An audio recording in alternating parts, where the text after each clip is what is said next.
所观众朋友来看过这新闻，讲到卡达半岛电视台设置的约旦河生花拉马拉办公室，日至半暝3点外呢，互以色列官兵用打击恐怖主义做理由，将入去内面进行管制，而且下令讲要关起来45天。电视台指控这以色列军队唔但违反着奥斯陆协议区域主权分割规定，也危害着民众知影代志的权利。目的呢，就是卖互外界看到加沙战争也佫有占领区的真相。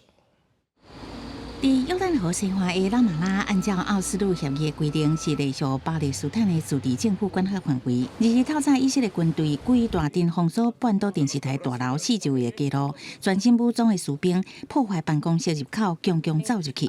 半岛电视台的分社主任欧马利随开机，甲规个经过拢用摄影机录起来。نغلق ونسكر يعني؟ في معنا كمان طيب ماشي معنا 10 دقائق قديش معنا وقت؟ بنجيب بس شنطين يعني احنا مضطرين المغادرة في هذه الأثناء 以色列士兵摕一份法院裁定文件，查扣办公室内底的文件甲设备，要求所有人拢要撤离，佮下令电视台关45天。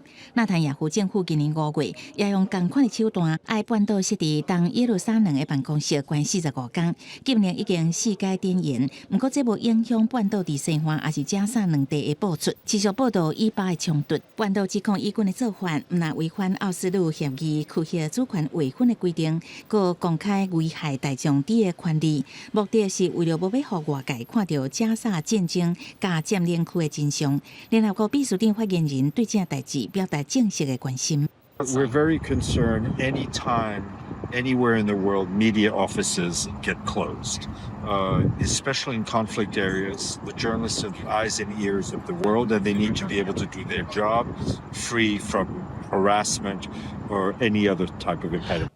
以军是讲，半岛的拉马拉办公室会互人关起来，是因为用来支持恐怖分子的活动。公司新闻汪慧文编译。